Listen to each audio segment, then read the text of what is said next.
Bienvenue sur Walf TV, merci de nous recevoir chez vous. C'est parti pour cette édition de 6 heures. Et nous commençons par Ousmane Sonko qui poursuit ses visites auprès de ses camarades de l'opposition. Une démarche diversement appréciée si certains analystes déclarent que le leader de PASTEF a renié ses idéologies d'antan. D'autres soulignent que vu le contexte politique actuel, Sonko se positionne en réunificateur de l'opposition. Un compte rendu signé Toussaint Maurice Senghor. L'opposition reprend des couleurs. Secoué par Ousmane Sonko, le leader du PASTEF multiplie ses sorties pour gagner la confiance des citoyens. Une démarche jugée normale selon nos analystes. Ils ont pu discuter de l'avenir de l'opposition et de la position à adopter, l'attitude à avoir face à Macky Sall. Ça c'est clair. Donc, bien entendu, toutes les discussions iront dans ce sens. Examiner les voies et moyens de mise en place d'une structure du genre Front Siggil Sénégal, comme on l'a vu avant, ou Benno Bokk Yakaar, donc instaurer quelque chose en tout cas qui soit un peu formalisé, de nature à faire face au camp du pouvoir. Donc c'est un peu la logique qui est en train d'être examinée par Sonko.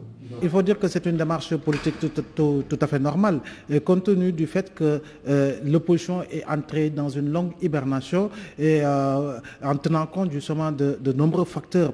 L'un des premiers facteurs, il faut le rappeler, c'est depuis 2014, lorsque le président Macky Sall avait soutenu qu'elle allait réduire l'opposition à sa plus simple expression. Il y a un autre facteur, c'est le facteur emprisonnement. Poursuivant leur analyse, Hassan Samb et Abdoulaye Mbow estiment que l'opposition doit se mobiliser davantage pour faire face à l'adversaire. Pour vous dire en fait que Sonko ne peut pas ne pas s'allier, tendre la main aux leaders politiques qui sont là, surtout quand ils sont de l'opposition, n'est-ce pas? Quel que soit d'ailleurs par ailleurs leur passé, et le poids de leur passé. La réelle politique aujourd'hui voudrait que l'opposition puisse aller dans le sens d'un regroupement, que l'opposition puisse véritablement démontrer et montrer à la face du Sénégal, autrement dit, quelle est une opposition responsable, quelle est une opposition de programme, quelle est une opposition qui sera là pour mener les combats politiques qu'il faudra face au régime du président Macky Sall en direction de 2024. Mais avant 2024, il y a les échéances liées aux élections locales, il y a les échéances liées aux élections législatives. Ma foi, l'opposition devrait également montrer qu'elle doit peser par rapport justement à l'évaluation du processus électoral de manière générale, mais également mettre de côté ce débat vieux de plus de 30 ans qui tourne autour de l'audit ou non d'un fichier fiable ou d'un fichier électoral non fiable. La popularité qui est en train de gagner Ousmane Sonko effraie le pouvoir. D'après nos analystes, cette nouvelle guerre ne fait que redynamiser le landerneau politique. Le Front de résistance nationale reste intraitable sur ses exigences. Une rencontrant mardi l'émissaire du Khalife général des Mourides, le Front national de résistance a remis sur la table la gestion du fichier électoral. Abdoul Mbaye, le porte-parole du jour, au micro de Seringue. Front plus que jamais mobilisé et solidaire dans le combat autour de la conduite des processus démocratiques, républicains, citoyens et sociaux dans notre pays, et dans la lutte pour demander l'instauration d'une véritable démocratie politique, sociale et citoyenne dans notre pays, considérons les mesures ci-après comme prioritaires. L'arrêt des répressions politiques et de l'instrumentalisation de la justice pour cibler et éliminer de potentiels adversaires à des élections. Le rétablissement des libertés démocratiques d'expression, de manifestation pacifique, de diffusion libre de l'information. L'arrêt des poursuites des militants de la démocratie et la libération de tous les détenus politiques. Le respect du calendrier électoral et l'organisation des élections locales en 2021, des élections législatives en 2022 et de l'élection présidentielle en 2024. La liberté de candidature et l'égalité des candidats dans la compétition électorale. Le recouvrement des droits civils et politiques des personnalités qui en ont été injustement privées, Karim Meïssa Wade et Khalifa Sall. La nomination de juges indépendants en lieu et place du Conseil constitutionnel pour la proclamation des résultats.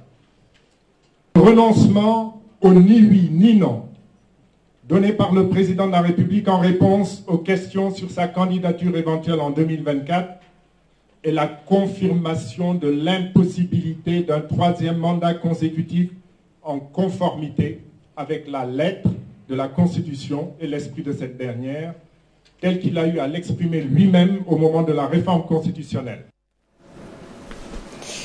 Parlons à présent de la grève de 48 heures des techniciens et travailleurs de l'agriculture.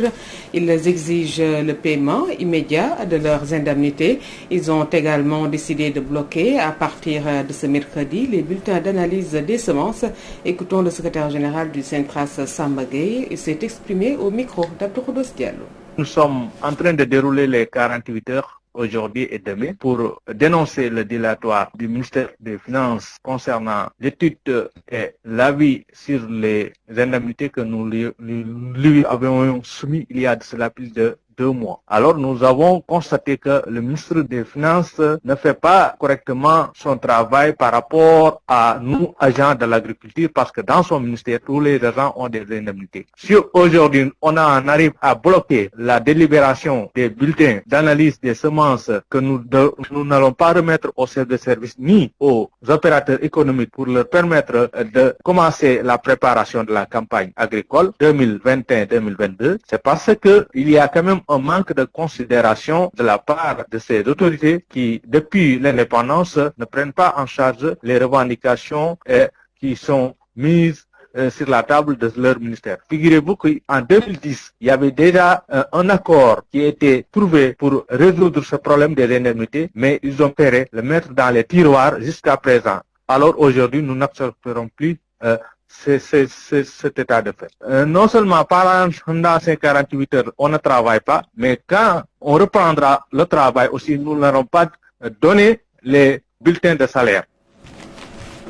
Puis le khalife général des Mourides qui multiplie les actions afin d'éviter au Sénégal de revivre les tensions politiques. Il a envoyé ce mardi une délégation auprès des leaders du Front de résistance nationale. Serigne Mountakha Bachir Mbacké appelle les uns et les autres à se battre pour consolider la paix. Nous l'écoutons au micro de Serigne Gueye.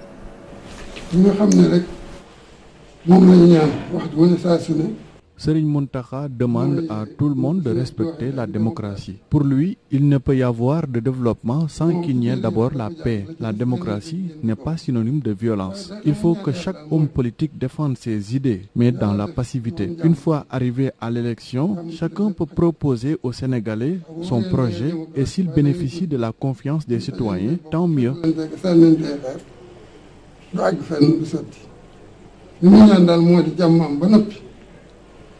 démocratie bi muy ñaan moo di kenn ku nekk ci am politique am ngay xalaat gis-gis ak doxalin boo bëggee pouvoir ñun ñaa ngi fi fetal du ko maye yat du ko maye xeer du ko maye carte moo koy maye ci biir urne bu waxtu wa jotee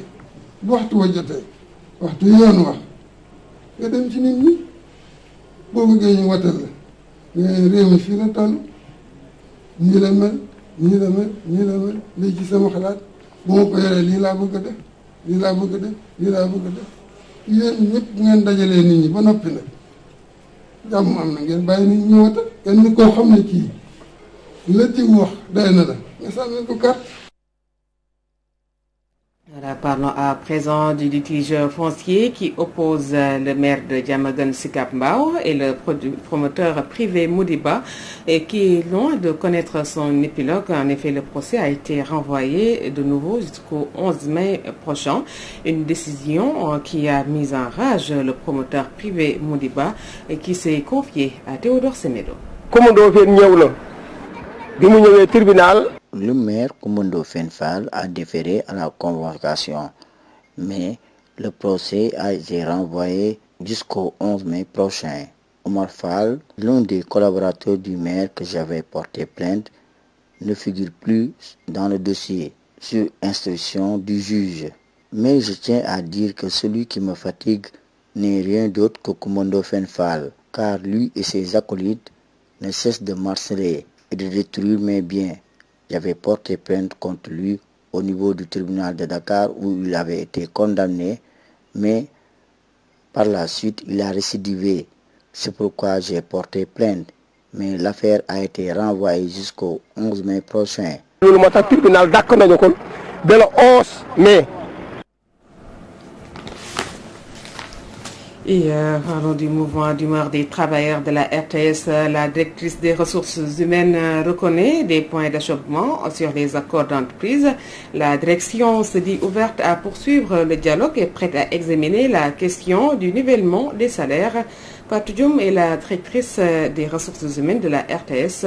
Elle est jointe par Pierre-Édouard Faye.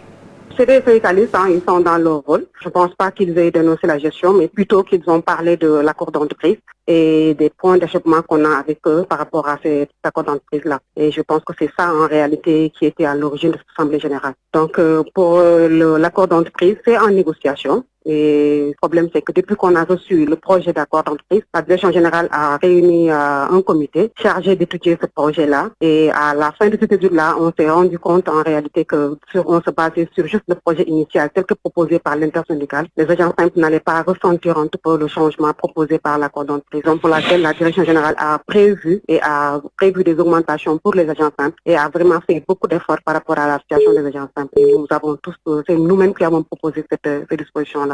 Maintenant, le second problème, c'est par rapport à la clause de mobilité. Donc là aussi, c'est juste des points d'achoppement, parce qu'on a eu à négocier sur plusieurs points. Nous sommes tombés d'accord sur plusieurs points. Il n'y a que 2 points en réalité qui sont un peu, comme ils le disent, difficultés, qui nous empêchent en fait de finaliser. Et c'est le point sur le nivellement des salaires, comme ils le disent, et le point sur la clause de mobilité. Donc la clause de mobilité, comme je l'ai dit, c'est juste pour régler un problème qui est là, parce que la RTS a eu à un moment donné à demander l'audit de son personnel. Et c'est à l'issue de cet audit-là que des recommandations ont été faites à la direction générale. Et parmi ces recommandations, il y avait la clause de mobilité. Il fallait que les agents soient sur le même pied d'égalité. Raison pour laquelle les nouveaux recrues ont tous des contrats. Et dans ces contrats, nous retrouvons la clause de mobilité. Donc pour vraiment être juste avec tout le monde et ramener l'équilibre au niveau du personnel.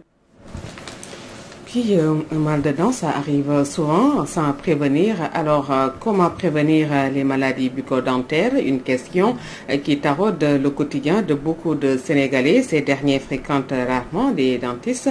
Pourtant, une bonne hygiène dentaire permet de faire face à certains maux. C'est un reportage signé Fatou Bintou Diouf. De nombreux Sénégalais ne fréquentent un dentiste que lorsqu'ils ont contracté des douleurs dentaires. Je n'ai pas l'habitude d'aller voir mes dents à l'hôpital, sincèrement. Mais avant que je me couche, c'est rare que des fois que j'arrive à avoir des maux de dents. C'est rare parce que je les nettoie à tout instant. Une dent originale n'est pas comparable. C'est pour cela qu'il faut prendre soin de nos dents. On utilise une cure-dent ou la brosse à dents ne suffisent pas pour prendre soin de sa santé bucco-dentaire, de la vie de ses citoyens. Mieux vaut prévenir que guérir, car perdre une dent a toujours des conséquences. Perdre la dent, n'importe laquelle, où elle se place. Là c'est très difficile parce qu'après vous allez vous allez vous en mettre une autre là qui ne sera pas réelle sur sa cavité. Donc ça posera problème. Donc de les bien nettoyer, de les bien conserver, de les bien suivre, d'aller à l'hôpital voir un médecin. C'est utile. Non, pour manger de bons méchouis, il faut des dents solides. Raison pour laquelle je ne badine pas avec les soins dentaires. Pour Papa Ndiaye, des trucs et astuces ne manquent pas pour se prévenir des caries dentaires, mais à une seule condition. Le conseil que je peux donner aux gens, c'est d'avoir d'éviter la cigarette, parce que la cigarette ça peut donner une carie aux dents et ça les gaspille après. Peut-être d'autres de manger le sucre et puis de boire de l'eau fraîche. Ça peut donner ça parce que... Une bouche saine peut permettre de vivre plus longtemps. Tel est le message des Sénégalais rencontrés. Pour cela, il faut aller consulter un dentiste pour prévenir la majorité des infections orales. Fatou Bintou Diouf, merci. Et nous allons tout de suite passer au dernier virage de ce journal consacré à la revue des titres. Et c'est parti.